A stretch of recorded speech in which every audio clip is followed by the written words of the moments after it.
The sails of the Iron Fleet caught the wind like dark wings stretched across the warm waters of the summer sea.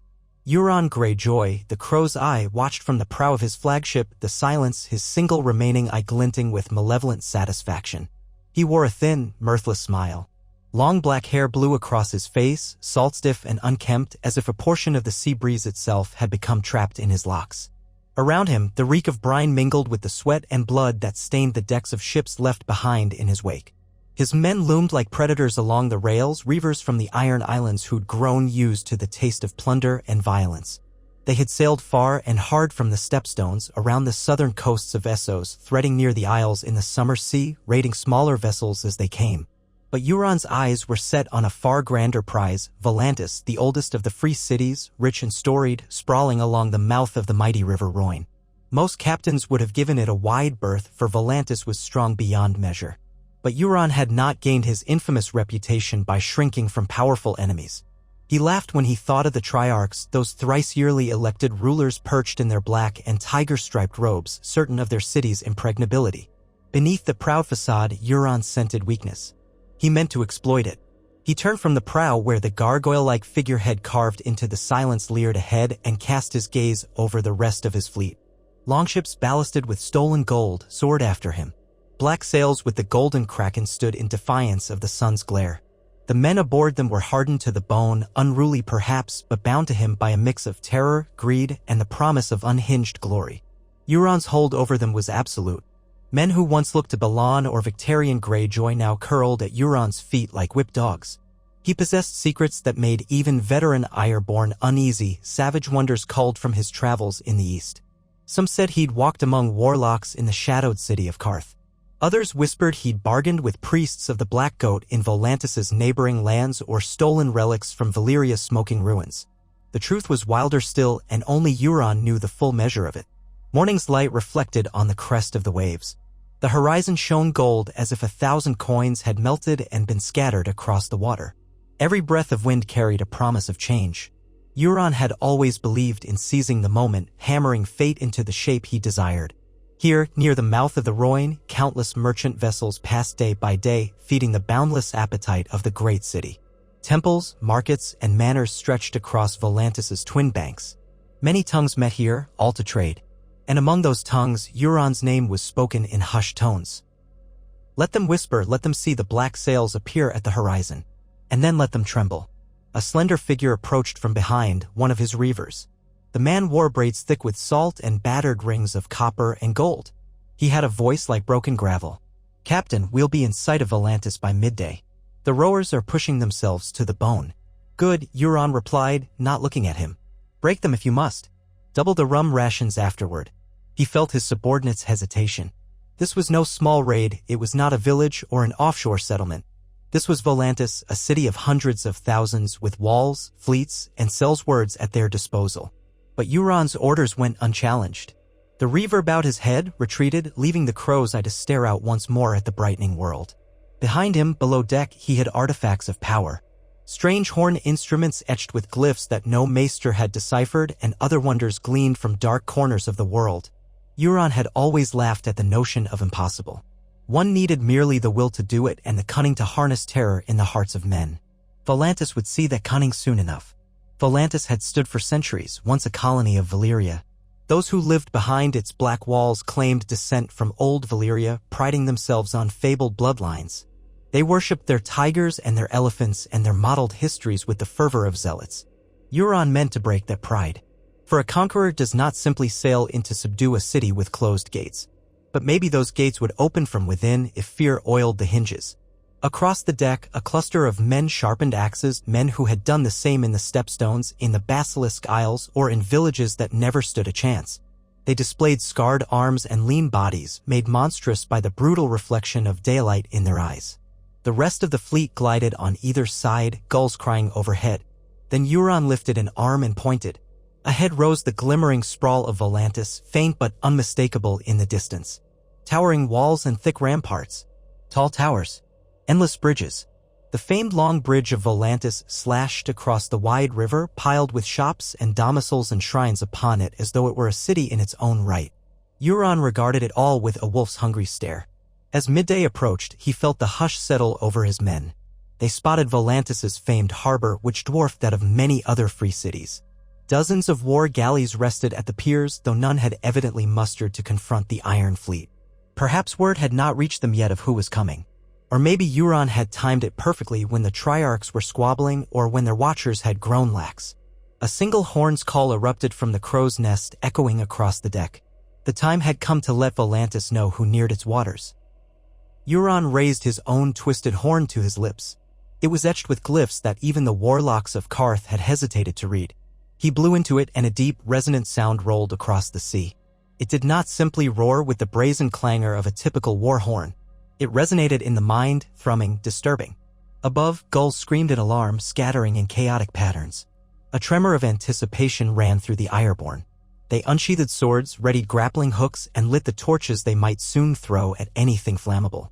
Euron could almost taste the fear that would grip the city. Somewhere in Volantis's tall towers, a Triarch might be lifting his head, asking who dared sound such a monstrous horn outside their harbor. Silence progressed first. Euron guided her along the deep channel. Even from a distance, he could see lines of merchant ships departing or arriving from the open sea. He spotted caravels laden with spices from the further east, cogs with black sails, and fishing boats bobbing closer to shore. His men seized them, turned them into chaos, but Euron kept his eyes on Volantis.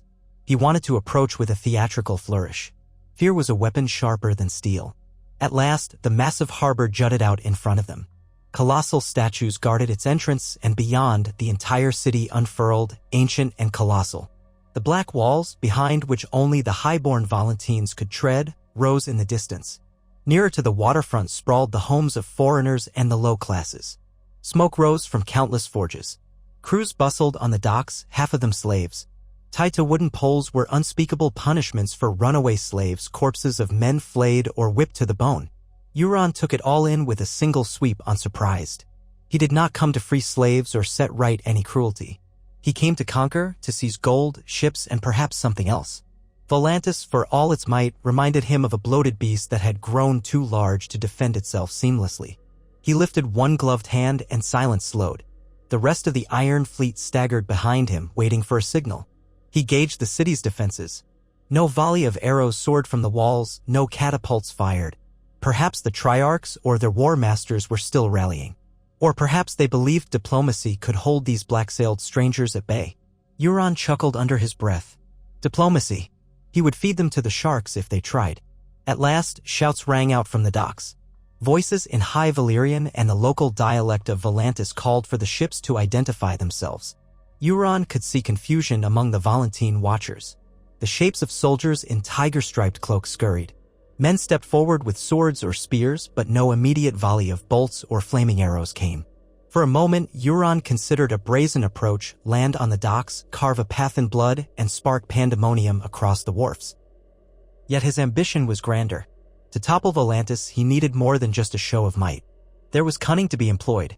He had garnered knowledge from secret encounters over the last year. Allies hidden inside the city, hungry for revolution or gold or power. Euron would exploit them all. Drawing in a breath, he gestured for a small skiff to be lowered. He descended from Silence's deck with two of his fiercest Ironborn, each bearing an oar. They rowed toward the docks, passing bewildered laborers and watchmen. I stared, wide and uncertain, from behind crates and moored ships. He could almost smell the fear. Good. Fear would be the mortar with which he built his conquest. When they reached the dock, men in tiger helms lowered spears. One, presumably an officer, barked something in thickly accented common tongue. Who comes to Volantis with so many black sails? Euron stood in the skiff, his coat of black leather shimmering in the sun, the cloak behind him snapping with the breeze. The patch over his missing eye was fashioned from cured human skin, dyed dark as night, the edges embroidered with dull gold thread. His other eye was the color of a cold sea. I am Euron Greyjoy, the crow's eye, he said, lifting his chin. I've come to treat with your Triarchs. Let them know the Iron King has come to them, bearing gifts. A hush followed. The Volantine officer's face was unreadable beneath his helm, but the man's posture straightened. Gifts? He asked skeptically. We had no summons that you were coming. Euron smirked. Summons? Since when does a king need an invitation to bestow gifts upon lesser men? That brought more tension. The spears wavered, and Euron suspected an overzealous guard might try to stab him here. He flicked his gaze left and right, noticing the layout of the docks, the soldiers' stances, the vantage points of archers. The day's heat weighed on them all, but the Ironborn with Euron did not flinch. If the spears came, they would die in the scuffle, but not before sowing terror and possibly giving Euron a window to flee or fight. After a long moment, the officer seemed to decide it wasn't worth inciting violence without orders. He lifted his hand, a signal to stand down. "I'll send word, but do not bring more of your men onto these docks, or we will fill you with arrows." Euron laughed softly, a soft, rasping sound that raised hairs on the neck. "Have it your way. Go, little messenger. Tell your triarchs that Euron Greyjoy would speak with them. He does not come empty-handed." He watched as the officer conferred quickly with a subordinate who ran off among the piers toward the looming city beyond. The rest of the guards formed a tense semicircle around Euron's small skiff. The gulls overhead cawed, the tide lapped at the pilings. The entire harbor smelled of rotting fish, pitch, and sweaty bodies. Slaves, their ankles chained, hurriedly unloaded cargo from a galley that had arrived earlier in the day. Euron took in every detail with a lazy disinterest. Let them see how unimpressed he was by their so-called great city's bustle. Minutes stretched, and the sun climbed higher, scorching the flagstones and wooden planks. Euron knew his men aboard the Silence and the other ships awaited word. They would remain ready, axes in hand, to raise the harbor if needed. Eventually, a retinue emerged from between warehouses, a cluster of men in bright silks, accompanied by an honor guard of disciplined soldiers. Leading them was a tall, well-groomed man with sleek hair the color of dark walnut. He wore a short tiger cloak pinned with gold, and a medallion shaped like a roaring tiger around his neck. "I am Triarch Nyesos Maegor," the man announced, stopping at the edge of the pier. He stared at Euron with open curiosity, eyebrows arched. "And you are a foreign king who arrives at our doorstep with a fleet. A menacing one at that." Euron inclined his head mockingly. "My Lord Triarch, well met. I am indeed Euron Greyjoy, King of the Iron Islands, rightful holder of the Seastone Chair, Captain of the Iron Fleet. I bring an opportunity for Volantis." Nyesos's gaze flicked over Euron's garb, then back to the black sails in the near distance. An opportunity? Or a threat, perhaps? Sometimes they're one and the same. Euron leaned on the skiff's railing. "I have no quarrel with you, Triarch. In fact, I would be your friend or your master if you forced my hand. But I suspect you'd rather the former. I don't come alone. I have special cargo in my holds, stolen from distant shores. Precious metals, spices, relics that some might pay dearly for. I'm certain a city of Volantis' stature knows how to trade for valuable items." Nyesos pursed his lips, measuring Euron. Around him, the honor guard seemed uncomfortably aware that the Iron Fleet outnumbered whatever garrison they had near the docks at the moment. "You presume much, Crow," Nyesos said, but the wariness in his voice was evident. "You say you bring gifts. Let me see these gifts. Then I will judge if we should allow you into Volantis." Euron put on a dramatic flourish of a bow. "As you wish, Triarch. If you have a secure place where we can present them, I shall bring my men, no more than a handful, of course, and show you the wonders I possess. I think you'll be very interested in what I have to offer." Nyesos's nod was curt. "Come to the customs hall. And I warn you, Greyjoy, if you try to take advantage, you will learn that Volantis is not so easily cowed as some petty slaver city." Euron did not reply. He merely smiled, baring teeth as though tasting blood in the air. Within the hour, the Triarch's retinue escorted Euron and a small contingent of Ironborn deeper onto the massive wharf. Stacks of crates stood everywhere, ready to be loaded or unloaded. A pungent medley of saffron, pepper, dried fish, and sweaty laborers assaulted the senses. Ships from across Essos jostled for room to dock. Euron saw Myrish galleys, Lysine pleasure barges with bright canopies, and squat cogs from Pentos. The city's ancient might loomed in the background, overshadowed by those famed black walls and the high domes of temples. Even here, slaves in lions' masks or tigers' stripes scurried about on errands, sweat dripping onto the stone. At the customs hall, built of black granite streaked with veins of white, Euron oversaw the unloading of 2 large chests from a tender boat that had followed the skiff. The Ironborn set them onto the floor, stepping back with silent menace, hands on their axes. Euron nodded to them, then to the Triarch's guards, who watched with suspicion. Triarch Nyesos stood behind a tall desk, flanked by lesser officials. They looked bored until Euron snapped his fingers and the lids of both chests were thrown open. Within lay glittering gold cups, plates, and twisted scepters filigreed with rubies, spoils from the ruins of a Valyrian outpost he had once sacked, or so he claimed. The officials muttered in awe. Nyesos leaned forward, plucking up a cup to inspect it. Each swirl on the metal seemed older than living memory. The Triarch's eyes shone with a greedy light. Then Euron produced from inside his own cloak a small red stone that pulsed in the sunlight like a living ember. It was rumored to be a dragon's egg shard, though none could say for certain. Euron had won it in a high-stakes game somewhere in the Jade Sea or stolen it from a warlock's tower. The story changed with every telling. Regardless, it was mesmerizing to behold. Nyesos inhaled, breath-catching. "What is that?" Euron let the stone slide through his fingers. The light refracted strangely, casting dancing crimson flecks across the wall. Something rare. A curiosity from the Shadowlands, perhaps. The folk there call it Shivrata's heart. Others claim it's the petrified eye of a dragon. Who can say? The officials around Nyesos muttered. Euron's men remained stoic and silent. He let a moment stretch, letting the Triarch's desire ferment. Volantis thrived on commerce, but also on showmanship, on illusions of grandeur. If Euron gave them a taste of wonders, he might earn a pass into the city's deeper circles. Then from within, he could begin to unravel Volantis. Nyesos carefully set the stone down, swallowing with difficulty. "These are remarkable indeed, Greyjoy. Are they for sale? Or do you propose some manner of trade?" Euron strode casually to the Triarch's side, ignoring the anxious shifting of the guards. "A bit of both, my lord. I come seeking alliances and expansions. My men are excellent sailors, and I am no stranger to forging beneficial relationships. Volantis might find an advantage partnering with me. We could share in the spoils of the seas. I have knowledge of trade routes, or I could open new ones. All I ask is official sanction in Volantis, an agreement that my fleet may harbor here, supply here, and receive the city's protection. In exchange, I'll ensure trade from distant islands flows this way. My men can rid nearby waters of pirates and brigands." He chuckled.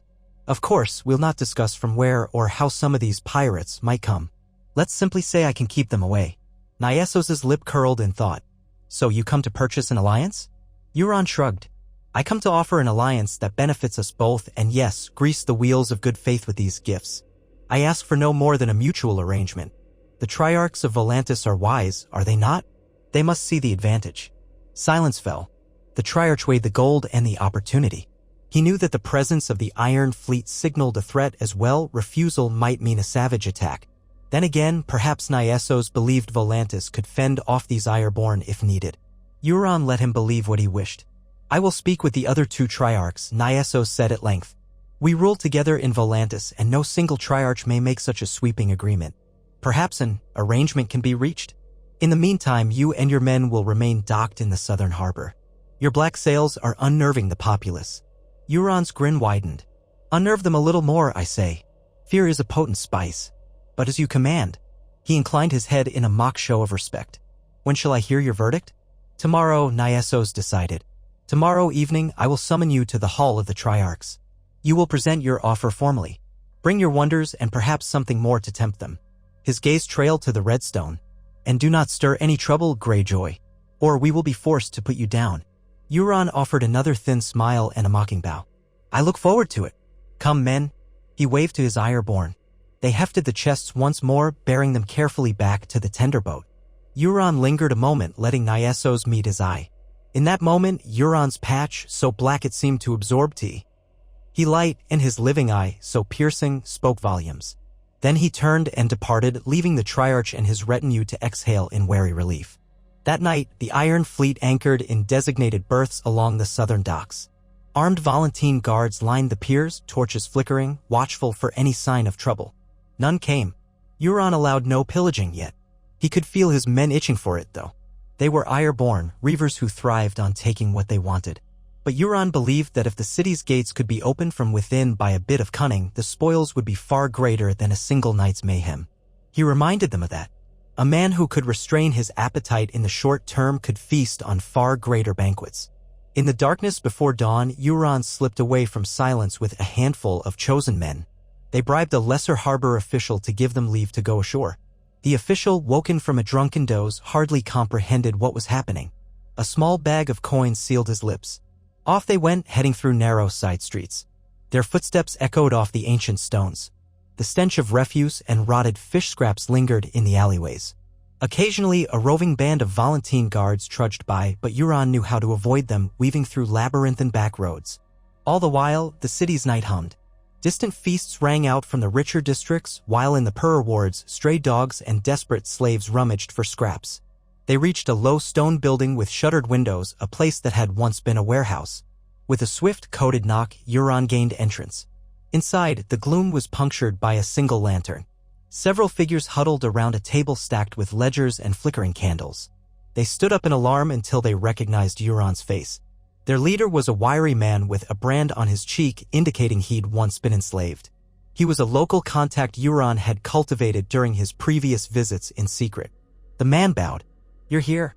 The word has spread that a foreign king came into our harbor with black sails. It must be you." Euron offered a small laugh. "I've never been one for stealth, though I can be discreet when needed.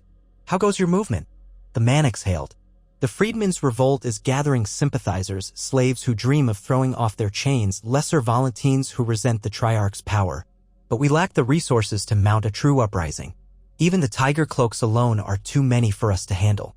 We'd be slaughtered if we tried anything." Euron rested a hand on the table, leaning forward. "But what if you had an army at your back? Or a fleet at your disposal? A powerful ally? Someone who can strike terror into the Triarchs and their supporters? Someone who can supply weapons, gold, safe passage? Could you topple their reign then?" Hope flickered in the man's eyes. Another figure, a woman wearing a patchwork cloak, spoke up. "Many of us have prayed for deliverance, but we fear becoming tools of a new master. Why should we trust you?" Euron's grin was sharp. "You shouldn't. But ask yourselves, do you prefer the Triarch's whips on your backs, or do you prefer a chance at freedom under a less hypocritical king? I don't care about your laws or your old families behind the black walls. I care about seizing what can be seized. If you can help me subdue Volantis from within, I'll break their power. And you'll be free to rule yourselves if you've the will to do so." Silence. They exchanged uncertain glances. The man with the brand eventually nodded. "We are desperate. If the Triarchs fall, the whole system of slavery might be overturned." Euron shrugged. "Or replaced by something else. But that's not my concern. My concern is forging chaos that I can exploit. So, here is what I can offer. When the time is right, soon, I will unleash my men in the harbor, sow confusion. The Triarchs will scramble to rally their armies. If you can lead an uprising in the lower city, seize the gates, cause panic among the elites, the city might capitulate swiftly."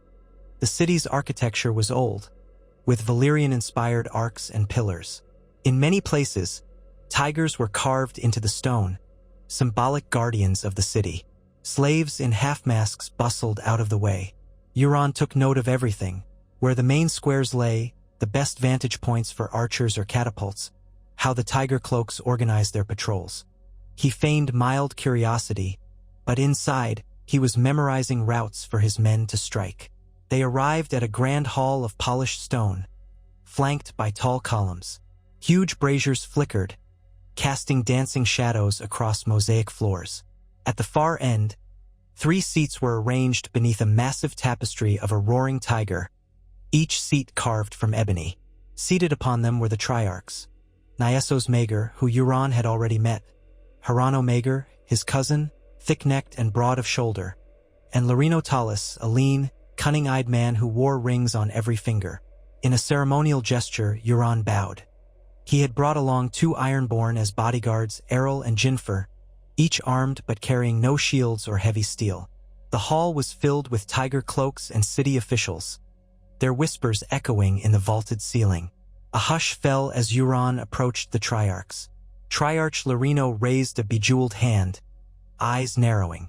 "Euron Greyjoy, we have heard rumors of your cruelty, your cunning, your black magic. Men say you can call storms. Others claim you have the ear of demons from the Shadowlands. Which are true?" Euron showed his teeth in a humorless smile. "All of them or none, as you please. I'm a man of ambition, but superstition follows me. Your city stands at a crossroads. Trade flows through Volantis, but so does conflict.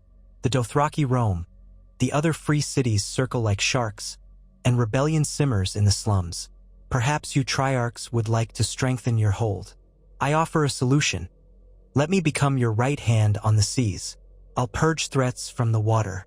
I'll ensure caravans on the Rhoyne pay tribute to you. In exchange, I ask only for the freedom to come and go as I please, and for a generous portion of the spoils we seize together. Nyesos spoke next, glancing at Larino and Hirano. Your fleet is formidable, Greyjoy, but do you overestimate your power? Volantis is no city of feeble merchants. We have armies and walls, alliances with other free cities, and resources to bury you. Euron laughed softly. If that were true, you wouldn't give me the time of day. The truth is, you suspect that my presence here might be beneficial, or that I might be unstoppable. Or both. I don't come to be your enemy, but if forced, I'll show you what the Iron Fleet can do. Hirano, the thick-necked cousin, growled. Enough. Let us see those relics and wonders you promised. You said you'd bring more to tempt us. Euron gestured to Errol, who set down a small chest of black wood. Within lay a set of carved dragonbone knives with jewels embedded in the hilts. The crowd gasped as Euron lifted one, letting torchlight catch the facets of a sapphire. Then, carefully, Euron reached into his cloak and retrieved a cylindrical object wrapped in leather. He peeled it away to reveal a narrow horn with gold filigree. Strange symbols twisted around its length. The hall's air seemed to press inward, as though the horn carried its own gravity. This horn, Euron said, letting his voice resonate, is said to have come from Valyria before the Doom. Legend claims it can bind beasts of the sky to its master's will. Perhaps that's a myth, or perhaps you've heard of horns like this. I show it to you as a token of the power I can marshal. Wide eyes stared at the horn. Even men who had never believed in magic could not deny the eerie aura it exuded. The Triarchs exchanged looks. Volantis' tie to old Valyria ran deep. Perhaps they recognized the sigils on the horn, or maybe fear sparked in their hearts. Larino licked his lips, regaining composure first. Whether the artifact is real or no, it is an impressive piece. I have heard enough to consider your proposal, Greyjoy. With such spoils, you could bolster Volantis' glory. But your presence alone is cause for unrest among the people. We cannot simply let you remain unless you offer a tribute befitting the magnitude of this arrangement. Gold, slaves, ships, something more tangible than rumors of power. Euron bristled at the mention of slaves. He cared not for moral reasons, but for the insolence. Tribute. Perhaps I can give you a portion of my gold, yes. But I suspect you want more. You want the power to secure your hold on Volantis and overshadow the other free cities. I can deliver that if we make a formal alliance. And once it's made, I'll route all trade from the Summer Sea through your harbor, depriving Lys or Tyrosh of the spoils. A murmur of interest rippled in the hall. The Triarchs had built their power on commerce. Anything that might weaken their rivals while strengthening Volantis appealed to them. Euron saw the opening and pressed on. Let me show you my worth. Allow me, tomorrow at midday, to lead an expedition up the coast. There is a pirate stronghold that has preyed on Volantene ships for years, or so I've heard. I'll destroy them, bring you their heads, and present their stolen cargo at your feet. A demonstration of the Iron Fleet's prowess. Nyesos and Larino nodded thoughtfully. Hirano scratched his chin. After a moment, Nyesos spoke. If you can do so swiftly and without embroiling Volantis in needless war, we shall be convinced. But do not linger in our waters indefinitely. If you succeed, we will open negotiations for an official alliance. Euron inclined his head. As you wish, Triarch. By tomorrow's eve, I shall return victorious, laden with the treasure of your foes. He turned on his heel, sweeping away, the Ironborn guards flanking him. The Triarchs conferred behind him in hushed tones, presumably excited at the prospect of stolen treasure or relieved that Euron would be out of their port. No matter. The freedmen's revolt was not yet ready to strike, and Euron saw an advantage in pleasing the Triarchs with a quick victory. It would lower their guard. Before daybreak, the Silence and several other war galleys set sail north along the coast with a handful of Volantene observers aboard a small escort vessel. Euron played the part of a triumphant Sellsword king. The so-called pirate stronghold he had in mind was a settlement that had indeed attacked Volantene ships in the past, or so rumor had it. Euron didn't truly care if it was friend or foe. All that mattered was crushing it in a grand show. If it would buy him the Triarch's trust, so be it. They reached the cove by midday. A scattering of wooden palisades, half-collapsed watchtowers. Perhaps a few hundred scoundrels lived there, scouring the shipping lanes for easy prey. Euron gave them no chance to mount a defense. The Iron Fleet approached with unrelenting momentum, ballistae firing, Ironborn howling as they landed on the beach. The pirate rabble tried to fight back, but they were disorganized and underarmed. Euron watched from the prow of Silence as his reavers stormed the settlement, axes rising and falling in a blur of gore. The screams blended with the crashing surf. Smoke curled from thatched roofs set ablaze. Euron felt no pity nor remorse, only satisfaction that this display would seal the Triarch's confidence. The Volantene observers watched in horror and awe, witnessing how efficient the Iron Fleet was at delivering death. Within an hour, the settlement was razed. The few survivors huddled in the shallows, begging for mercy. Euron gave none. But he spared their meager chest of coins and small stock of stolen cargo, directing his men to load it all onto Silence. He singled out a few severed heads, spitting them on spears to deliver as a personal gift to the Triarchs. A savage flourish, but one that might well delight men who took pride in public punishments. By late afternoon, the Iron Fleet sailed back to Volantis, trailing smoke-stained sails and heavy with plunder. The watchers on the city's walls saw the approach of black sails once again. But this time, Euron came bearing explicit proof of his loyalty. In the harbor, the Triarch's men hurried to the docks, and Euron displayed the chests of loot, letting the Volantene observers confirm the authenticity of his victory. Triarch Nyesos and Larino arrived in person at the docks, flanked by soldiers. Euron stepped forward, turning to reveal the spear on which two rotting heads were placed. "Pirates," he said simply, letting the heads thud onto the pier. The watchers recoiled from the stench, but the Triarchs looked grimly pleased. Euron then beckoned his men to open the chests. The Triarchs peered in, eyes shining. Though the haul was modest, it was enough to prove Euron's skill. The stronghold had indeed possessed more gold and furs than one would expect from petty pirates. "This is but the beginning," Euron declared. "If we formalize our alliance, I'll bring you conquests from near and far. Soon, Lys or Tyrosh might lie at your mercy. Or perhaps you'd like to break Pentos. The seas are vast, and the Iron Fleet can strike from any angle." Larino's gaze flicked to Nyesos. The Triarchs seemed hungry, yet Hirano was missing, perhaps ill or dealing with some other matter. Larino looked back at Euron. "Your demonstration is impressive, but forging such an alliance is no small matter. We must consider the ramifications. Lys and Tyrosh are not powerless. War might follow." Euron shrugged, unbothered. "War or no war, Volantis stands to gain. Let me prove my worth once more. In the meantime, keep these spoils as a token of good faith." He stepped closer, lowering his voice. "And if you want to maintain your hold over the lower classes, an alliance with me could prove essential." Nyesos regarded him with a knowing look. "We hear rumors of unrest in the city, freedmen plotting, slaves whispering of rebellion. But they always whisper. Volantis has endured for centuries." "Indeed," Euron said with a smirk. "But even the mightiest walls can crack if the foundation is rotting. Best you have an ally who can cull that rot.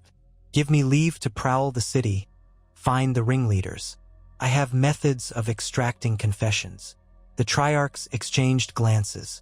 A subtle gleam of interest passed between them. Euron was handing them the perfect excuse to let him roam inside Volantis, arguably strengthening their own control. But Euron, of course, had no intention of truly destroying the freedmen's revolt.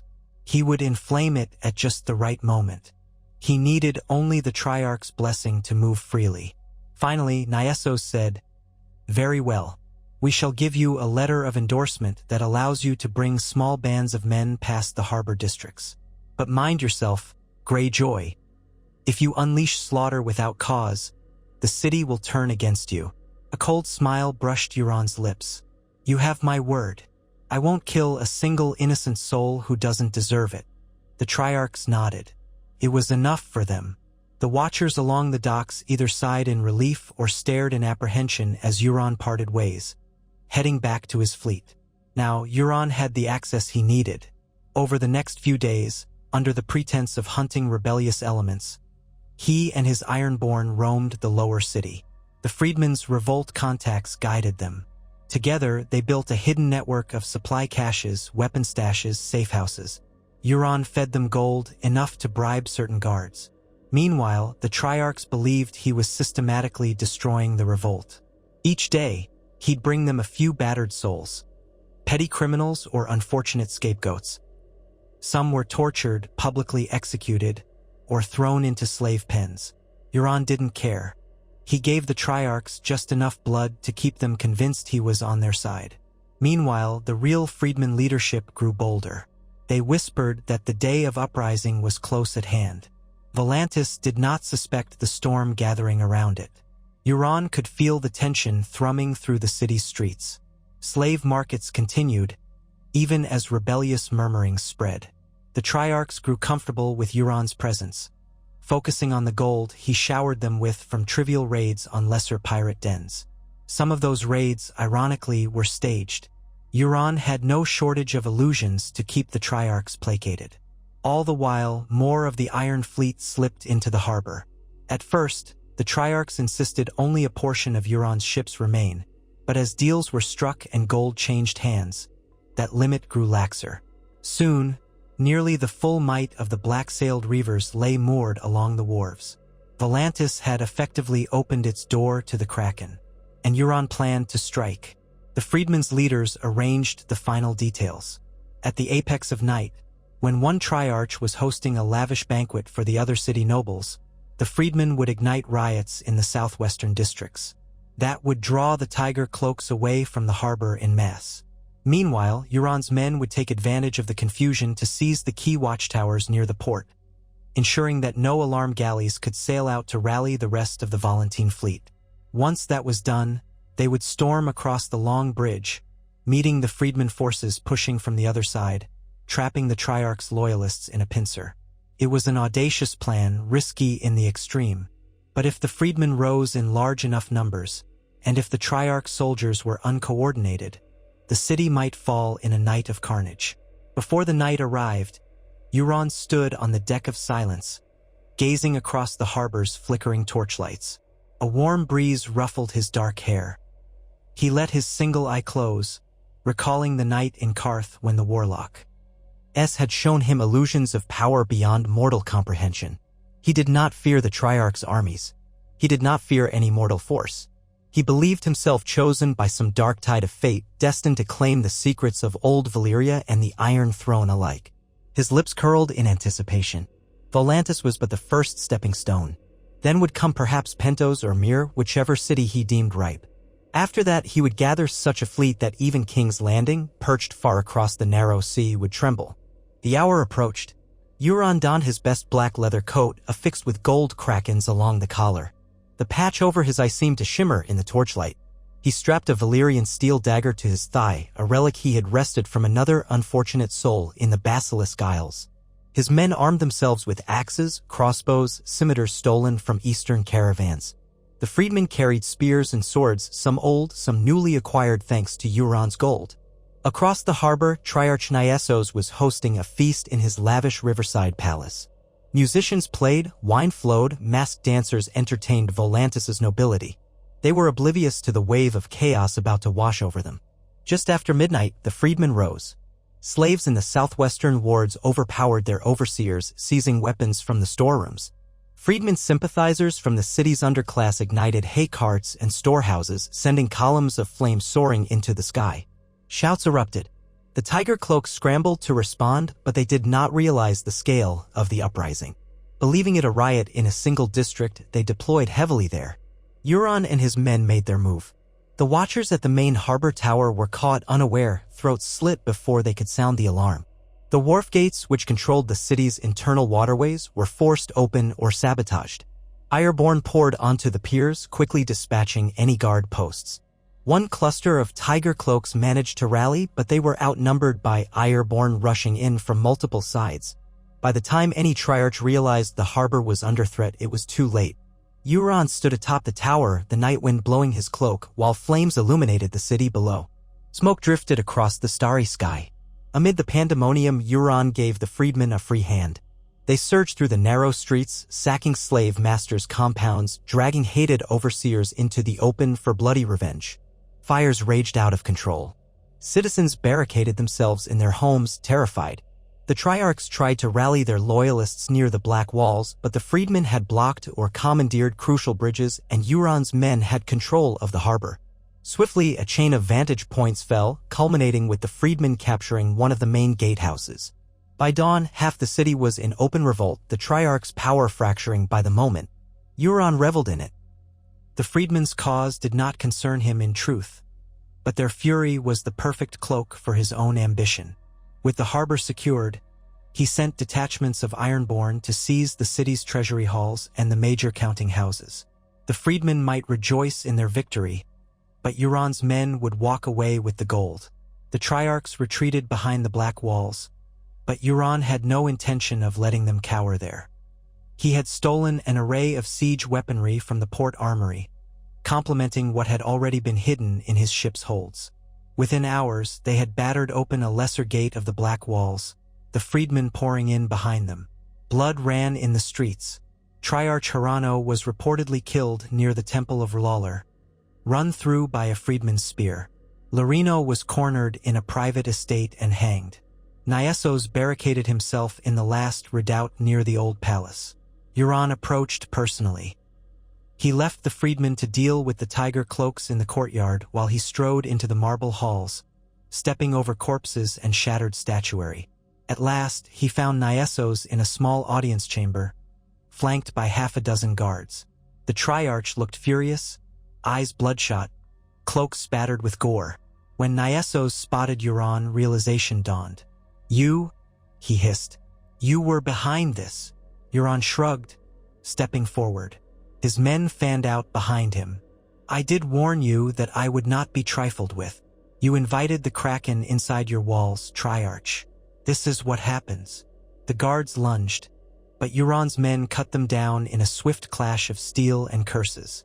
Niessos tried to run, but Euron caught him by the arm, slamming him against a pillar.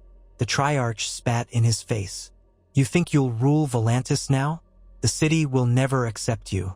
The other free cities will unite against you." Euron smirked, ignoring the spittle dribbling down his cheek. "Perhaps they will try. Let them come. I have ships, men, and powers they can't comprehend. But you, Niessos, won't be around to see it." With a fluid motion, he drew the Valyrian steel dagger across the Triarch's throat. Blood sprayed, drenching the marble tiles. Niessos crumpled, eyes wide, choking. Euron watched dispassionately as the Triarch bled out. There was no gloating, no speech, just a clean kill. Then he turned away, stepping over the body to observe the city from a tall window. Flames still danced in half the districts. Screams and the clangor of steel echoed. The freedmen, embittered by centuries of oppression, were butchering any who bore the mark of a slave master. Whatever new order arose, Euron did not care. He had Volantis' treasury and harbor under his thumb. That was all that mattered. Over the next few days, the freedmen tried to stabilize some semblance of governance in the city. Euron pretended to help, leaving a small contingent of Ironborn to keep order, while the freedmen established a provisional council. But in truth, the largest chunk of Volantis' gold reserves found their way onto Ironborn longships, along with exotic valuables, silks, spices, weaponry, and relics from the city's vaults. Euron had systematically drained Volantis of its wealth in the guise of a liberator. Some freedmen leaders eventually realized the extent of Euron's theft. They demanded accountability, but the Ironborn simply laughed in their faces. When freedmen threatened to oust the Iron Fleet, Euron gave them a chilling look. "Your city burns. Your new government is too fragile to stand against a toddler. If you provoke me, I'll let my men turn the rest of Volantis to rubble. I sail soon for further conquests. You can keep your city if you can hold it. Otherwise, you'll find yourselves under a new tyranny. It makes no difference to me." Reluctantly, the freedmen let him be, knowing they lacked the means to dislodge him by force without plunging the city into further ruin. Within a fortnight of his initial arrival, Euron departed Volantis with his fleet, carrying more treasure than most men could dream of. The freedmen's revolt had succeeded in overthrowing the Triarchs, but the city was left battered, teetering on the brink of chaos. Slave revolts often ended in violence and uncertain aftermath. Euron had no interest in the city's ultimate fate. He had come to take, and take he did. Now, with Volantis's riches in his grasp, Euron turned his gaze westward. If he wanted to seize King's Landing, he needed not only gold but alliances. Selling his spoils to the right parties could buy him Sellsword armies, or bribe lords in Westeros to open their gates. His black sails would appear off the coast of the Stormlands or the Reach before they knew it. King's Landing would never expect an armada financed by Essosi gold. In the wake of his conquest, stories spread from port to port across Essos. They told of the Demon King who sacked Volantis. Some claimed he destroyed the Triarch single-handedly. Others insisted that Euron had conjured a black wind that drove men mad. None truly knew the entire truth. But as Euron Greyjoy's fleet departed the summer sea, every merchant and pirate in those waters knew enough to shudder when they glimpsed black sails and the Golden Kraken.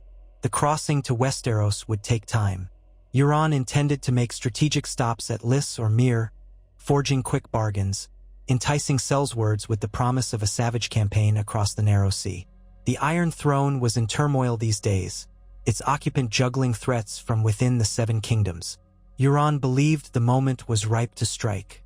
If he arrived with overwhelming force, King's Landing might buckle the same way Volantis did. Even if it did not, the city was rife with corruption. Men who would betray their own king if paid properly. Standing at the prow of silence once more, Euron gazed at the horizon.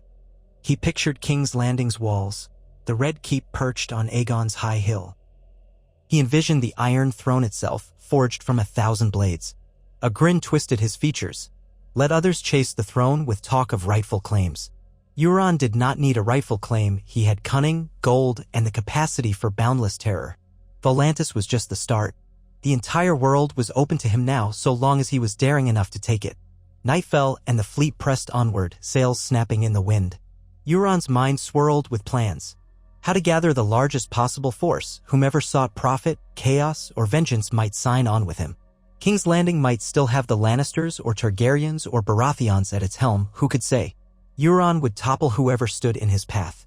He possessed the resources to do it now, the battered but large iron fleet, fresh from victory, and the spoils of the richest city of the free cities. From the depths of his cloak he withdrew that strange horn once more, letting his fingers trace the glyphs etched along its curved surface. Perhaps the rumors were true, perhaps a dragon could be bent to the horn's call.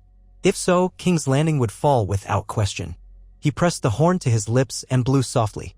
A hollow whisper rolled across the dark water, and for an instant the wind died to a hush. A faint otherworldly vibration tingled across his hands. Euron's single eye gleamed. The future called to him, full of horror and glory. He relished it. Soon, King's Landing would know the Crow's Eye, and no walls, no guards, no Kingsguard knights would stand against him. For he had devoured Volantis first, feasting on the oldest city's wealth to sharpen his knives for the next great slaughter. Dark water churned under the hulls of the Iron Fleet as the moon rose overhead, casting ghostly light across the Whispering Sea. Volantis's fires still haunted the distance behind them, a sullen glow receding into memory. Euron Greyjoy watched from the prow of silence, the flicker of old flames dancing in the edges of his mind. He had broken the power of the Triarchs and looted the great city's wealth, leaving it in the shaky hands of freedmen who would likely tear one another apart in their attempts to rule. None of it mattered to him. Only the gold and steel that now filled his holds mattered, and how he might wield them on the far side of the sea where King's Landing beckoned like a horde guarded by fools who believed themselves safe. He gave another short blast on the twisted horn that night, listening to the low, discordant note curl across the waves. There was a quality to that horn that disturbed the senses, as though it scraped something raw in the world's hidden places. Some said horns like this were forged in Valyria before the Doom, meant for binding dragons. Others insisted it was mere myth. Euron's men tried not to remark on the horn at all. They whispered that each time Euron sounded it, a shiver of unnatural silence followed in the air. They had learned never to question his possession of it or the other uncanny relics in his cabin. Still wearing his salt-stained leathers, Euron turned away and descended into the gloom of the aft castle. His step had a leisurely confidence, as though he already felt the weight of the Iron Throne beneath him. No matter which king or queen claimed dominion in Westeros, the crows I intended to cast them aside. Too many fools squabbled for a seat. They wielded half-broken armies, bled by war, but Euron sailed with fresh spoils and a single-minded brutality. Over the next weeks, he would gather more strength, sellsword companies from the disputed lands, ragged corsairs from the Basilisk Isles. All had their price, and with the gold of Volantis burning in his coffers, he would pay it. A hush fell over the deck, broken only by the slosh of water against the longships. Far overhead, the sky shimmered with countless stars. Euron gazed eastward for a while, as though still savoring the conquest left behind. It pleased him to imagine the freedmen stumbling over themselves to found a new order in Volantis. In time, the other free cities might try to retake it, but Euron would be long gone with a fortune that could buy entire armies. If Tyrosh or Lys or Braavos took offense, let them. By the time their fleets mustered, the Iron Fleet would be striking far across the narrow sea. And if they pursued him, well, Euron had already proven how little he feared the might of any city. He let his men rest as the fleet pressed north and west, traveling the summer sea's warmer waters. The wind was favorable, carrying them swiftly along. After a few days, they approached the shipping lanes near Lys. Lys was a city of pleasure and cunning, built on a cluster of small isles. Its people boasted beauty and wealth, but they had never been famed for their war fleets. More than once, Lys had hired sell-sails or allied with other powers to protect its trade. Euron expected no real resistance. He meant to stop only briefly, selling some of his newly acquired valuables in exchange for strategic favors. When the first watchtowers of Lys appeared on the horizon, Euron ordered half the fleet to stay back, beyond immediate sight. A show of humility of sorts to avoid alarming the Lyseni. Only silence and a handful of swift longships approached the harbor. Lys's waterfront was far less imposing than Volantis's, its towers painted in pastel hues, with domes of turquoise and gold leaf. Graceful pleasure barges drifted along the piers, and the air smelled of incense. Here, everything was said to be for sale, from the famed bed slaves and courtesans to the exotic wines and rare artifacts. Euron had visited Lys before, under different names and guises, bartering stolen cargo or gleaning intelligence from talkative courtesans. He knew which well-laced pockets to fill. He ordered flags of truce raised on the mainmast, though the black sails still soared behind them. The Lyseni harbor guard rowed out in a small galley, demanding to know who approached. Euron stood at the prow in plain sight, replying that he was a merchant king from Westeros seeking to trade. The Lyseni were suspicious, noting the armor on his men, but gold could open any gate. Euron flashed them a heavy pouch of glimmering coins, Valentine mint, newly seized. The harbor guard promptly guided them in, whispering to one another in their own dialect. By the time silence slipped into a berth, word had spread among the local dock officials that a Westerosi trader lord had arrived with gold aplenty. Throughout that day, Euron traversed Lys's waterfront, weaving through colonnaded marketplaces and perfumed pavilions. He left most of his ire-born behind on the ships, bringing only a small retinue to minimize alarm. Lyseni courtesans fluttered about in see-through silks, but Euron merely gave them a bored glance. Women or men, mortal appetites, none of it truly stirred him unless it served a purpose of power. Instead, he sought out the factor houses and moneylenders, forging quiet deals. He pawned off a fraction of the stolen Valentine relics for hefty sums of Lyseni coin. He bartered the rest for an introduction to certain sellsword captains rumored to be in the city. The captains, seasoned men from the disputed lands, commanded small but dangerous companies, skilled cavalry and infantry used to waging war across Essos. The Lyseni harbored them in exchange for a cut of whatever spoils their next contract yielded. Euron met with these captains in a discreet courtyard behind a pleasure house. They eyed him warily. Some recognized him from half-whispered stories of the dreaded Crow's Eye. They had heard how Volantis fell to a slave revolt, helped, it was said, by an Ironborn warlord with a patch over one eye. Euron did not try to mask his identity. He told them openly that he was Euron Greyjoy, newly enriched by the sacking of Volantis, and he intended to strike Westeros. He needed swords, spears, crossbows, every bit of muscle that gold could buy. Half the Sellsword captains snorted or expressed doubt.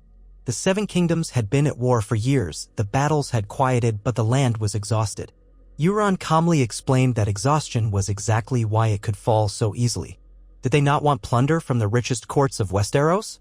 The Sellswords, men with scars and steel glints in their eyes, exchanged intrigued glances. They asked about his plan. Euron gave them only the broad strokes. He would land with the Iron Fleet near the mouth of the Blackwater, blockade King's Landing, and starve the city into surrender. Or else forcibly breach its walls.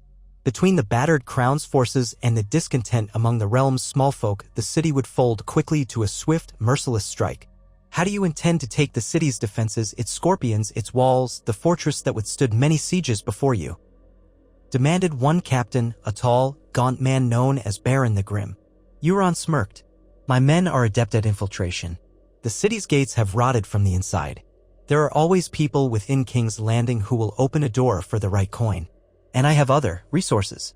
Weapons we seized from the Valyrian forges, siege engines from the arsenal of Volantis. One day a bombardment and the king or queen will be forced to bend. I have also learned the power of sowing fear. Fear can topple an empire from within. King's Landing is no different. The Sellsword captains conferred. They had grown wealthy on conflict, and this promised to be a conflict with high returns. The richest city in Westeros might yield them spoils. Euron casually opened a purse. Inside, gold and gemstones sparkled in the late afternoon sun. This is a third of your payment in advance, he said, letting them all see. When King's Landing yields, you may help yourselves to the spoils. I only require 1 seat of power for myself. They tested the coins, weighed them, found them legitimate. The immediate gleam of wealth overcame the captain's caution. They agreed, each mustering a vow in the manner of their respective Sellsword brotherhood. Euron chuckled to himself, knowing they'd betray him in a heartbeat if offered more gold. But there would be no larger gold pile than what Euron possessed, plus the potential spoils of a fallen capital. He had them bound by greed as tightly as any contract. By sunset, he departed Lys quietly, leaving behind instructions for the Sellsword companies to follow in smaller ships or cross by land to meet him in Westeros. The Lyseni officials, content that Euron was no threat to their city at the moment, allowed Silence and her sister ships to sail off unchallenged. A few Lyseni lords might eventually regret letting him come and go so easily, but for now all was transaction. Euron had what he wanted. More coin, more armed men pledged to fight for him, if only for the promise of plunder. Perfect. The wind shifted westward, carrying the iron fleet across the sea's expanse. Days passed in a blur of salt spray, rowers grunting, watchmen calling sightings of trade cogs or merchant galleys. Occasionally, Euron let his men raid smaller vessels, seizing fresh supplies and adding to their grim reputation. But he did not linger. Time was precious. He aimed to arrive in Westeros before word spread too far that Volantis had fallen to his hand. Even if whispers flew, they would arrive disjointed, uncertain. No one truly expected the entire might of the Iron Fleet to appear off King's Landing with such speed. They approached the coast of Dorne first, skirting the southern shores of Westeros. Red mountains rose in the distance, the waters warmer but sometimes treacherous with hidden reefs. Euron avoided any direct confrontation with Dorne's shore defenses. He did not want to lose men or reveal himself prematurely. He had no interest in that desert land for now. Let the Dornish sulk in their holds. The Iron Fleet pressed on, hugging the coast past the Broken Arm and then sweeping north along the Stormlands where the sea churned with restless wind. Storm's End's silhouette loomed on a cliff, formidable but distant. None of its watchers seemed prepared for an entire armada appearing unannounced. Euron had no desire to test the Stormlands fortress at this stage, though. He only needed to pass by, continuing to the mouth of the Blackwater. At last, they came within sight of Blackwater Bay. Even from a distance, Euron could make out the smudged sprawl of King's Landing, perched near the mouth of the river. The Red Keep's towers speared the sky atop Aegon's high hill, perched like a vulture of old stone. A tangle of walls and city streets spilled out below. In the glow of late afternoon, it looked almost peaceful. But Euron knew the city's underbelly teemed with unrest, beggars, gold cloaks, scheming lords, whores, and the unsteady monarchy that had weathered wars, rebellions, and conspiracies. A monarchy that might fail to mount a proper defense if struck at the right moment. He felt a pulse in his chest, the surge that came before battle. He beckoned one of his sub-commanders, Torwald the Red, a broad man with a beard braided into thick coils. "We anchor at dusk beyond the bay's far horizon," Euron told him. "Ensure no passing fishing vessels spot us in full force. Then, after nightfall, we advance in waves, occupying key vantage points along the coast. Let none escape to warn the city. When the sun rises, the black sails of the Iron Fleet will fill the bay. Their watchers on the walls will realize we have them ringed. That is when we give them one chance to submit. If they do not, we begin bombardment." Torwald grinned savagely. "Aye, Captain. But do you think the city will yield so soon?" Euron smiled, exposing teeth. "I know men. The small folk will cry out for mercy. Their king or queen will see reason if they want to spare themselves. If not, well, I've seen what fear can do.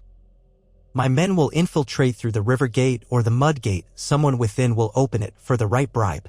Then the city watch will be overrun or slip into chaos. Either way, King's Landing will be mine by the time the sellswords arrive from Lys." He turned away, leaving Torwald to see to the preparations. Euron took a moment to study the distant city, breathing in the salt air. A memory tugged at him of his youth on the Iron Islands, overshadowed by his older brothers. He had once believed the Seastone chair was all he might claim. Now, after all his travels across the known world, that chair seemed a child's stool by comparison to the seat he desired, the Iron Throne itself. He was done playing lesser games. Nightfall draped the sky in dark velvet. The Iron Fleet drifted carefully along the coastline, lights doused, sails trimmed to minimize noise. Only the faint creak of oars accompanied them as they glided. The warm wind off the bay carried the scent of brine and river water. No alarm rose from King's Landing's watchtowers. The city's inhabitants went about their business, unaware of the doom creeping closer by the hour. In the gloom, Euron's mind flicked with thoughts of who ruled in the Red Keep now. He had heard that Queen Cersei Lannister sat the throne for a time, or perhaps Tommen had, or some other battered remnant of the War of the Five Kings. The Seven Kingdoms were fractious, exhausted from constant strife. Euron doubted any great alliance could form quickly enough to repel him. Just before dawn, he gave the signal. His entire armada fanned out, rowers plunging oars into the water with practiced discipline. Several war galleys approached the mouth of the Blackwater Rush, blocking any ships from slipping out. Others moved to flank the coastline, ensuring no fisherman or smuggler could race away to carry news. Then, as pale light broke over the horizon, the black sails were raised in unison, revealing the golden kraken of House Greyjoy. It must have been a sight to behold from the city walls, an endless line of savage longships, ballistae bristling. Soon horns echoed across the water, deep and foreboding. One of Euron's men stood on Silence's prow, blowing into that twisted horn from old Valyria, letting its discordant moan wash over the bay. Gulls scattered in alarm, shrieking overhead. Euron watched the ramparts on the city walls, waiting for the first sign of panic. The reaction came swiftly. Bells rang, high and frantic. Figures on the battlements rushed about. King's Landing had been attacked before by Stannis Baratheon on the Blackwater, by Tywin Lannister and his allied forces in the War of the Five Kings, but rarely so suddenly with so many war galleys at once. And seldom by a foe brandishing black sails and no immediate attempt at parley. Atop the Red Keep, banners hung limp in the still dawn air. Euron guessed that the occupant of the Iron Throne would scramble to gather the city watch, known as the Gold Cloaks, and any household knights they could muster. But with the realm in disarray, how large could that force be? Euron let the tension rise. The ships stayed just out of range of the city's scorpions, if they still had any in working order. Torches flickered along the walls as watchers tried to size up the invaders. Then Euron raised a crimson banner from Silence's mast. This was the agreed-upon signal for his infiltration teams, who had sailed in small fishing boats upstream during the night. They would attempt to slip inside through lesser-known inlets or bribe their way past the mud gates keepers. Euron's gold had already been distributed among certain unscrupulous men within the city watch. If all went to plan, a portion of the watch would switch allegiance the moment the Iron Fleet assaulted the gates. He waited, biting down on his impatience. He was tempted to begin unleashing fire on the city, but a too early bombardment might hamper the infiltration. So the Iron Fleet loomed in grim silence, letting King's Landing tremble at the threat. Hours stretched. The sun rose higher, blazing down upon the city, upon the hundreds of masts out in the bay. Euron stood at the prow, clad in black armor etched with faint gold patterns of krakens. He wore no helm, revealing his patch and his single, piercing eye. Whenever watchers on the walls lifted a spyglass, they would see that face as though the devil himself had come to claim them. Around midday, a lone skiff emerged from the city's harbor gate, white cloth fluttering at its bow. A delegation. Euron allowed it to approach, offering safe passage. A cluster of gold cloaks and a few well-dressed men in courtly attire rode in the skiff, though all looked tense. They pulled alongside Silence, gazing up at Euron. The official in the middle, an older man with thinning hair, cleared his throat. In the name of King, he paused, uncertain. Then he pressed on. In the name of Queen Cersei Lannister, we demand to know your intent. Are you raiders seeking pillage? Or do you come to treat under a banner of truce? Euron let out a short, mocking laugh. I have come for the city. That is all. If Cersei Lannister or whoever rules here submits, lays the keys of the city at my feet, I'll spare your people. Resist me and I will teach you what happened to Volantis. Shock rippled through the men. They exchanged glances, no doubt having heard only half-formed rumors of an uprising in Volantis. The older official tried again, voice wavering. Your threats, do you speak for the Iron Islands? Has Lord Greyjoy declared war anew? We thought the Ironborn subdued. Euron's grin widened. I speak only for myself. I am king of the Iron Islands and soon to be king of the Seven Kingdoms. I suggest you return to your queen and give her my ultimatum. She can open the gates and kneel or watch her city burn. You have until sundown. A hush followed. The officials clearly wanted to protest, but the massive array of ships behind Euron said enough. Reluctantly, they turned the skiff around and hurried back toward the city's walls, dwarfed by the immensity of the threat. Euron exhaled, feeling the heat of the day pressing on him. Soon, everything would burst into violence or capitulation. He hoped for some measure of resistance, if only to let his men revel in the sacking. But a swift surrender would also amuse him if he saw the proud Lion Queen forced to bow in front of him. Sundown approached slowly. The city's bells tolled again in irregular bursts, as though frantic messages were passing between the Red Keep and the gates. Euron's infiltration teams had to be at work now, bribing or threatening the right men. If they succeeded, the City Watch might open the river gate from within, allowing Euron's men to pour in with minimal bloodshed. If they failed, Euron would resort to bombardment. He paced the deck, hardly speaking a word to the reavers around him. They polished their axes in anticipation. On the other ships, men readied grappling hooks, siege crossbows, jars of pitch for fire arrows. Once the first wave was unleashed, King's Landing would drown in chaos. Finally, as the sun dipped low, a signal rose from the city's southwestern towers, 2 quick torch flares, repeated 3 times. Euron recognized the sign he had arranged with his infiltrators. They had seized the gatehouse. With a savage grin, he raised his hand, giving the motion to advance. Horns blasted from half the ships and the Iron Fleet surged forward through the bay, oars thrashing water into froth. A panic must have erupted on the walls as watchers realized the ships were closing in. Still, Euron kept just enough distance so that if the defenders had scorpions or catapults, their shots might fly short or wide. Then he dispatched waves of smaller boats loaded with seasoned reavers heading straight for the river gate, which should now be open or compromised from inside. He went himself, boarding a swift boat with Torwald the Red, Jinfer Lake, and half a dozen other lethal men. Darkness had nearly settled, but the city's walls were limned by torchlight. War cries echoed from the battlements as the gold cloaks who remained loyal tried to repel the oncoming invasion. Some shot crossbow bolts down at the approaching boats, but they lacked coordination. Euron's infiltration had done its work. Confusion reigned among the defenders. Some gold cloaks lowered the gate's drawbridge, others tried to raise it again. Shouts of traitors, treachery erupted in the gloom. By the time Euron's boat reached the riverbank, a portion of the City Watch had fully turned on their brethren, hacking them down or letting Euron's men in. The reavers scaled the small flight of steps near the water, bursting through a half-lowered portcullis. Torchlight illuminated a scene of carnage inside the gatehouse corridor. A handful of loyal watchmen lay on the flagstones, throats slit, while Euron's infiltration crew yelled encouragement, beckoning the reavers forward. Smoke from drop torches curled around them, dancing shadows on the walls.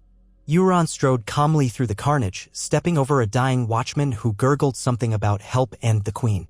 The corridor widened into the city streets beyond, where cramped buildings huddled under the dark sky. A wave of reavers spread out, seizing vantage points, cutting down watchmen who tried to regroup.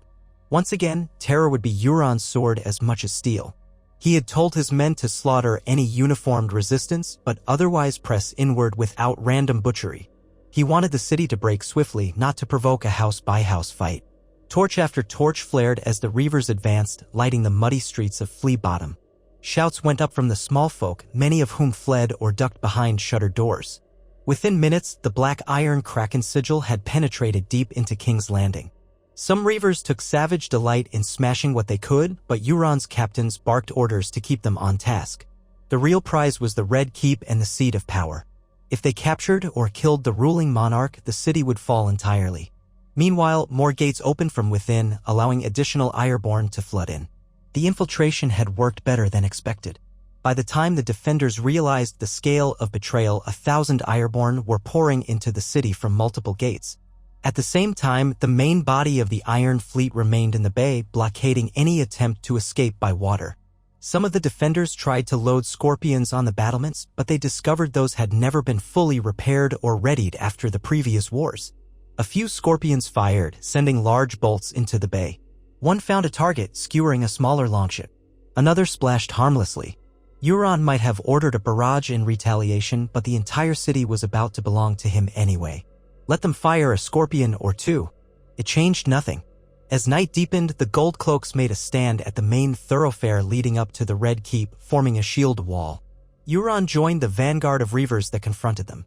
Torchlight revealed the trembling faces beneath their gilded helms.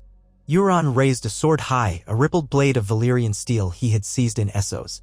In a voice that carried through the street, he called, "Yield, and you live. Resist, and I feed your corpses to crows." Some Gold Cloaks threw down their spears, pulling off helmets in surrender. Others stood firm, spurred on by officers shouting about loyalty to the Queen. Euron gave a dismissive gesture, and a rush of Ironborn lunged at them. A short but vicious melee ensued, axes biting through metal, cries echoing off stone walls. Euron himself strode into the fray, parrying a spear thrust, hooking the weapon aside with his blade and driving his dagger into the watchman's throat. Blood sprayed across the torchlit cobbles. Another guard sprang at him from the flank, but Euron pivoted, letting the man's sword clang against his pauldron. Before the guard could recover, Euron slashed open his belly, entrails spilling with a wet stench. Step by step, the defenders were cut down or forced to retreat. By the time the street lay quiet, the last of the Gold Cloaks had fled, leaving behind a mass of broken bodies. Euron pressed onward, leading his men up the winding roads. The Red Keep's silhouette loomed in the gloom. A final bastion of power, and once inside, the city would be his. He had learned from Volantis that once the ruling seat was shattered, everything else crumbled. Rumors suggested that Cersei Lannister resided within, along with her loyal knights and possibly whatever remained of the King's Guard. Let them stand in his path if they wished to die heroically. Beyond the massive gates of the Red Keep's outer walls, a cluster of Lannister soldiers had formed a defense. Some archers fired arrows down from parapets, forcing Euron's men to find cover behind wagons and rubble. A few Reavers fell, but Euron pressed them on, ordering them to maintain forward momentum. Several of his infiltration leaders had scouted a postern door that might be poorly guarded. If so, they could enter from the side while the main group feigned a frontal attack. Euron wanted to strike from multiple angles at once. The plan worked. While the Lannister soldiers concentrated on the gate, Euron led a hand-picked band of Reavers around the curtain wall, slipping through a narrow yard full of stacked barrels. A single guard post blocked them. They overwhelmed the guards, muffling their cries, and forced open the postern door with an iron crowbar. Suddenly, they were inside the Red Keep's outer ward, facing only a handful of startled sentries. The Reavers tore through them with savage force. Euron advanced with measured steps, scanning for any sign of the Queen. Likely she holed up in Maegor's Holdfast or the throne room itself, perhaps believing the keep's strong walls would hold. But she had not reckoned with the city turning on itself from within or the infiltration that had opened the gates. As the Reavers flooded the ward, more defenders rushed out of the keep's corridors, household guards, Lannister loyalists, men in lion-crested surcoats. They fought fiercely, for they knew there was nowhere to retreat. The courtyard erupted into a frenzy of steel. Torchlight gleamed off helmets and spattered blood. Euron's men hammered at shields, hewing limbs and smashing faces. The defenders gave as good as they got for a time, for these were not common watchmen but trained soldiers from the Lannisters' retinue.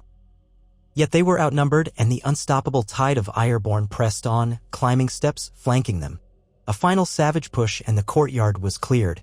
Bodies lay strewn among overturned braziers, their flames sputtering in pools of gore. Euron paused, listening to the clash of arms echo from deeper within. He took in the presence of iron gates and portcullises that led to Maegor's Holdfast, that smaller fortress within a fortress. The legendary seat of power. Some said that if one took the Red Keep, they took the throne. Euron barked an order, and his men advanced. A volley of crossbow bolts from above forced them to duck. Euron spotted shapes on the ramparts, a line of archers in Lannister red, desperately trying to keep the Ironborn at bay. But reavers climbed the walls from behind, hooking ropes to parapets. Within moments, a few Lannister archers were dragged screaming over the battlements. The rest scattered or fell with axes in their backs. A crash announced the ramming of Maegor's Holdfast's iron gate. Euron had brought a portable ram from the harbor, anticipating that thick doors might bar his way. The reavers slammed it against the iron-bound wood again and again. Splinters flew. Inside, Euron heard hurried voices, someone commanding the defenders to stand firm. Perhaps a Kingsguard knight. Or perhaps the Queen herself, though rumor held that Cersei rarely risked direct confrontation. At last, the gate gave way with a groan, and Euron was among the first to push through into the Holdfast's inner yard. More Lannister men-at-arms rushed them. Euron fought at the front, letting the clang of steel on steel ignite his blood. He parried a downward blow from a halberd, sidestepped, and jammed his sword under the man's breastplate, twisting until the soldier collapsed. Another lunged with a short spear.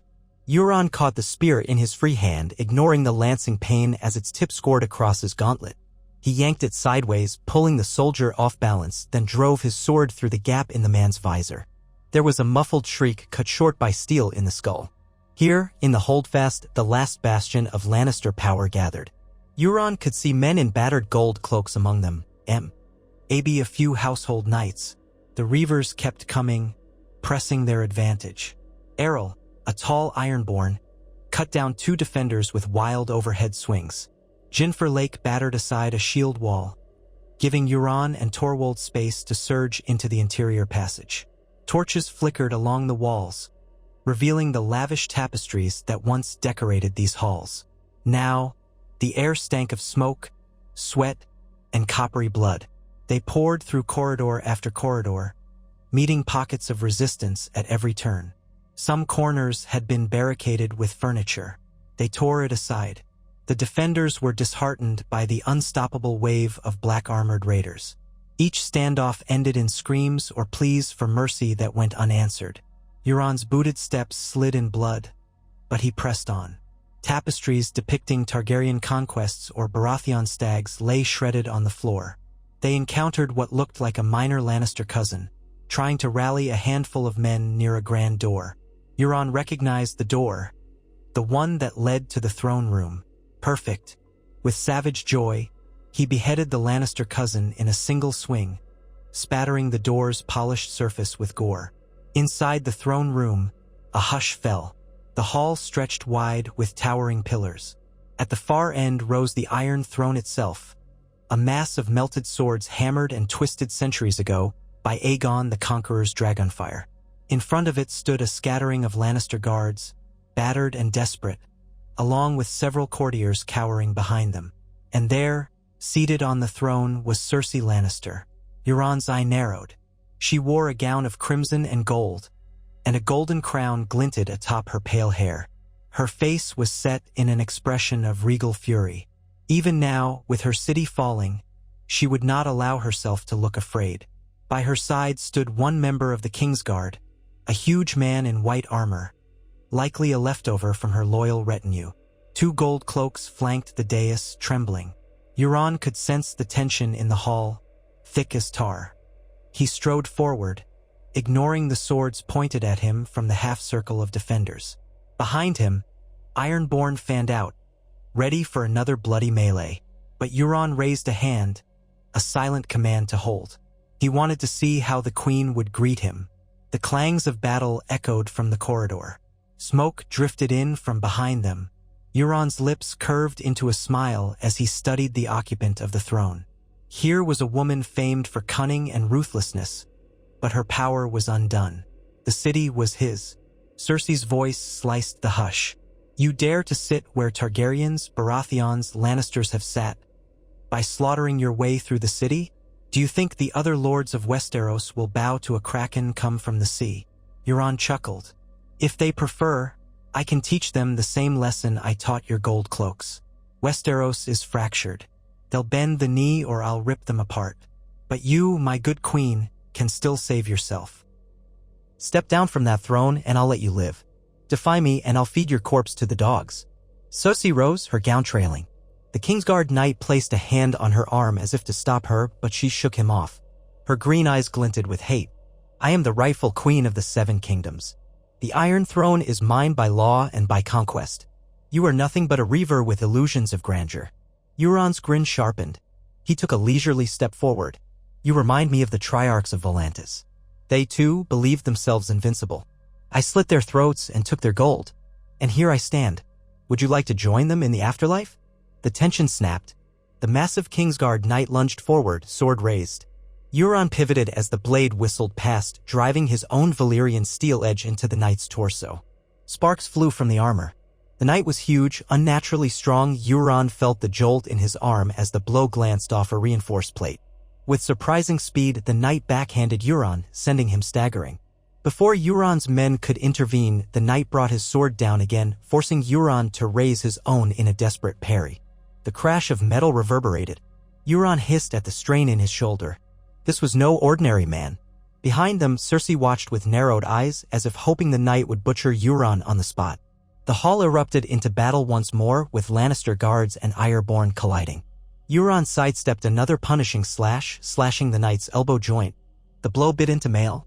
Blood darkened the links. A furious growl escaped the helm. Euron pressed the advantage, hooking a foot behind the knight's ankle to topple him. The knight crashed to one knee. Euron reversed his grip and drove the sword down into the gap at the gorget. The knight tried to rise, but Euron's men rushed in, axes hacking.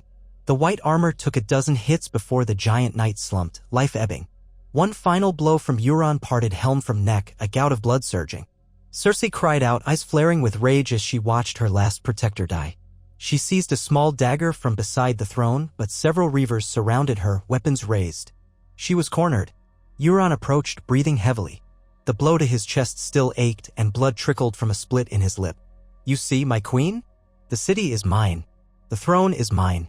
I offer you one last chance at life, though your crown is forfeit. Kneel. Cersei glanced at the Iron Throne behind her, then at the ring of killers closing in. Her lips curled in a bitter snarl.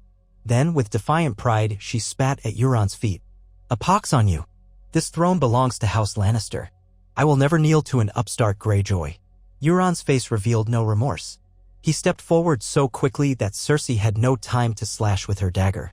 He wrenched it from her hand, twisted her arm behind her back, and drove his blade, still wet with the Kingsguard's blood, straight through her breast.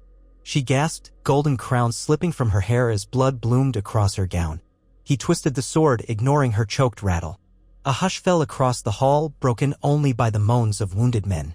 With a hard jerk, Euron pulled the blade free, letting Cersei collapse on the steps to the Iron Throne, her eyes fading, lifeblood pooling around her.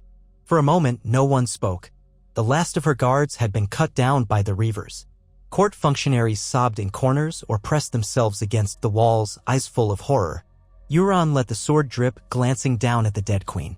Another pretender to power undone. Nothing remained but to claim the seat she had lost. He stepped upward toward the Iron Throne, forging an indelible image, a dark figure with a patch over one eye spattered in the blood of a vanquished monarch.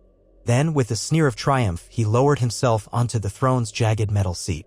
Its twisted blades pressed against his back, biting the leather of his coat. He welcomed the pain. It was the seat of kings, after all. Across the hall, the reavers let out a cheer, a raw-throated roar of exultation.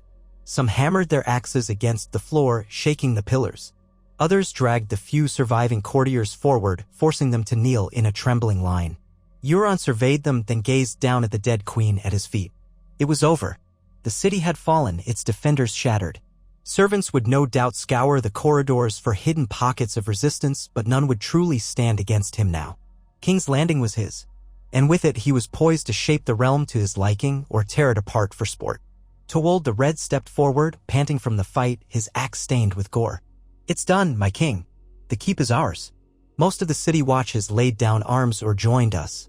A few pockets remain, but we'll have them crushed by dawn. Euron inclined his head in acknowledgement. Good.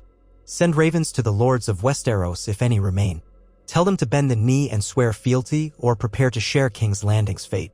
Also, see that we secure the city gates and the ports. No rats scurrying out. The gold in the Red Keep's vaults belongs to me. The crown's treasury, the stores in the city, everything sees it. Let the Ironborn feast, but keep them from burning the place to the ground. I'd prefer to have a seat worth ruling. Torwald grunted agreement. He and the other Reavers fanned out to carry out orders. Euron stared around the throne room with a curious sense of destiny. The Iron Throne was uncomfortable, an ugly thing of twisted blades, yet it radiated a certain aura. So many men and women had killed, lied, or died to sit here. Now it was his. He remembered the cowering courtiers and gave a sardonic wave. You lot congratulate your new king. Their voices shook as they mumbled forced words of allegiance. Some were crying, perhaps out of fear or loyalty to the Lannisters. Euron found it all faintly amusing. He did not care for their tears. He cared only that they recognized his power. The caw of crows outside matched the memory of his crest. He was the Crow's Eye after all, and crows feasted on carrion. King's Landing offered plenty of that now. Over the next hours, the Red Keep was methodically swept by squads of Ironborn. They broke down locked doors, seized any highborn survivors, and extinguished fires set by panicked defenders. The city's outer districts rumbled with dread as word spread that a new conqueror had claimed the Iron Throne. Many gold cloaks deserted or chose to serve Euron rather than die. Others tried to hold pockets of resistance but were swiftly crushed. Blood ran in the gutters of Flea Bottom. The wealthy in the upper city hid behind barred windows, uncertain if they would be safe or if a sacking was about to begin. Euron let his men loot within reason, but he told them not to burn half the city as had happened in Volantis.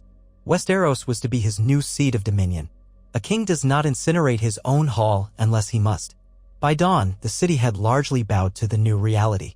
The great bells tolled, though not in celebration but in a kind of morbid surrender. Euron's black banner was raised atop the Red Keep, the golden kraken flapping over the ramparts that once flew lions, stags, and dragons.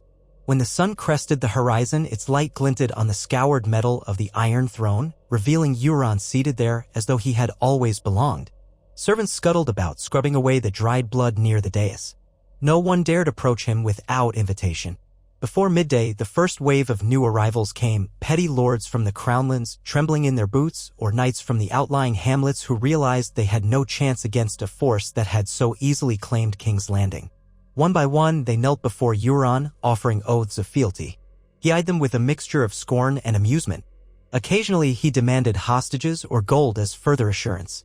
He was forging a reign built on fear, but fear was a potent glue if applied correctly. In the following days, the Sellsword captains who had promised to join him from Lys arrived in the bay, stunned to find that King's Landing had already fallen. Euron greeted them from the Iron Throne, tossing them their promised gold and ordering them to remain in the city for a time to bolster his new regime. This left him with an even larger army at his disposal, battle-hardened mercenaries who owed loyalty only to coin. He would keep them near as a bulwark against any rebellious lords. Should Highgarden or Winterfell or any other seat of power challenge him, he would unleash these mercenaries upon them. The Seven Kingdoms, battered by wars, might be slow to muster a unified response. Euron intended to isolate each region, crushing or bribing them one at a time. A handful of lords tried to flee or declared open defiance, only to be captured on the roads or dragged back by the Ironborn. Euron had them hanged at the city gates. Heads on spikes served as a warning to others. He replaced any city officials with Ironborn or pliable local functionaries. The gold cloaks who would not swear loyalty were exiled or killed, replaced by reavers or bribed Sellswords wearing new cloaks of black and gold with a kraken sigil pinned at the shoulder. People muttered in fear and confusion, but none dared mount a real revolt. The memory of rivers of blood from the final assault kept them quiet. Meanwhile, Euron explored the Red Keep's hidden passages, rummaging through secret storerooms for royal treasures. He uncovered dusty vaults, neglected from the time of Targaryen rule or even Aerys the Mad King. Some were empty, plundered in earlier conflicts. Others yielded coin or priceless ornaments. All of it was his now. It amused him to discover the High Septon, cowering in the Great September of Baelor, had tried to call for calm and defiance. Euron sent a retinue of armed men to the September, dragging the man back in chains. The crowds parted in silent terror. In the throne room, Euron commanded him to bless the new reign. The High Septon refused, railing about Euron's blasphemies. Euron slit the man's throat on the steps where Cersei had fallen. Then he ordered the new priests to select a more compliant figurehead. Fear, always fear. The Crozai had no interest in illusions of piety. Within a fortnight, trade resumed, albeit under Euron's watchful eyes. Merchants who had fled slowly trickled back, discovering that as long as they paid taxes to the new king, they were allowed to do business. The city's bread supply remained precarious, something Euron was forced to address. He arranged to have the Iron Fleet raid grain ships in nearby coasts or demand tribute from local farmland, ensuring King's Landing would not starve. He had not come all this way to rule a city of corpses. At least, not until his hold was fully secure. Word spread across the realm that King's Landing had been taken by Euron Greyjoy, the Crozai who first conquered Volantis and arrived laden with Essosi gold. Some lords in the Reach or the Vale dismissed it as rumor until ravens arrived, each bearing Euron's new royal seal, a kraken stamped in black wax. The letter within read, "Kneel to Euron of House Greyjoy, King of the Undulls, the Rhoynar, and the First Men, Lord of the Seven Kingdoms, Protector of the Realm. Send fealty or face wrath." Many lords hesitated, uncertain how to rally a realm exhausted by prior wars. If they tried to unite, would they be outmatched by the newly bolstered Iron Fleet? Allies were scarce.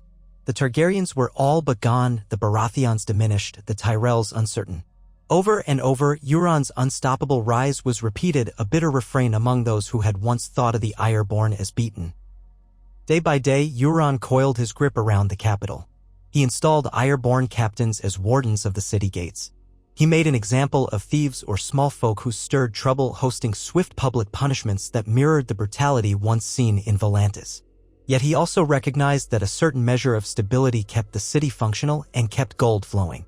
So while fear was his lash, he strove to keep the breadlines intact, to ensure the city's markets functioned enough that taxes continued to fill his coffers. If a rebellion brewed, he would crush it the moment it peaked, just as he had done in Volantis. He might even stoke it if it became useful, though for now his seat was strong. Late one evening, he sat alone in the Red Keep's highest tower, staring out a window at the sprawl of rooftops below. Smoke from countless chimneys drifted upward in the moonlight. The city was quiet, albeit restless. But no more restless than Euron himself, who always had an eye set on the next conquest. He thought of Old Town, seat of the Hightowers, with its wealth and ancient library of the Citadel. Or the North, where the Starks once reigned, a land so vast that if he could break it, he would truly be unstoppable. Perhaps eventually he would look east again, aiming to subdue each free city in turn until he held sway over half the known world. His ambition was limitless. Sitting upon the Iron Throne was but a milestone on a greater path. With the gold of Volantis and the strength of the Iron Fleet behind him, he could shape the fate of continents. For a moment, his gloved hand closed around the twisted horn from old Valyria, which he had propped on a table near the window. He had not sounded it since the night he took King's Landing. Some said that if a dragon yet lived in the world, that horn might bind the beast to his will. Euron indulged the thought, imagining a black-winged creature descending upon the city, bowing to his command. Then he smiled. Even without dragons, he had carved a new empire, forging it out of blood and cunning. The warlocks of Qarth, the priests of the Black Goat, the freedmen who had torn down Volantis, all had been stepping stones. Now the Seven Kingdoms knelt, most of them at least, to Euron Greyjoy. He lifted the horn, brushing his thumb across the glyphs that spiraled along its surface. The reflection in the window revealed his lean face, the patch over his left eye so dark it seemed to swallow the moonlight. In his right eye a spark of something ancient and hungry glimmered. He wondered whether the legends were true, that men who blew such horns risked burning their lungs from the inside. It didn't matter, for Euron did not fear mortal pain. He had walked the edge of madness before, had conversed with shadows in far-flung corners of the earth. Pain was just a coin to pay for power. He lowered the horn. Perhaps another day he would put it to the test. For now, he was content to let the city tremble at his name alone. He set the horn aside and leaned on the windowsill, letting the night air ripple through his hair. Below, the city's labyrinth of streets seemed to coil like a serpent. Let it coil. The serpent belonged to him. In the distance, he could see the faint black shape of the Iron Fleet anchored along the harbor, the moonlight gleaming on the water. That was his muscle, his hammer. He could strike any corner of Westeros or beyond. He remembered the freedmen in Volantis, how they had believed he was their savior. How foolish. He had used them and left them to their own chaos. He would do the same in Westeros if they proved troublesome. Already, Some small folk might dare whisper that Euron's rule was a vile tyranny. He smirked at the thought. Tyranny was a word losers used for men who had the strength to claim what they wanted. If the realm submitted, he might be merciful enough to let them live their mundane lives. If they rose, he would snuff them out as he had every foe. Where others saw moral lines, Euron saw only opportunities. On the morrow, he would summon the city's worthies, the merchants, guild leaders, lesser lords, and demand fealty and taxes. More gold would pour into the Iron Throne's vaults. He would distribute enough to keep the Ironborn content, and store the rest, perhaps to fund an expedition west or to subdue the Vale. The entire realm was open to him.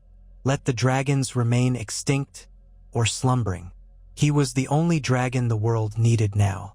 In time, the bards would spin songs of Euron Greyjoy's conquests, retelling how he first devoured Volantis' riches before sailing to conquer King's Landing.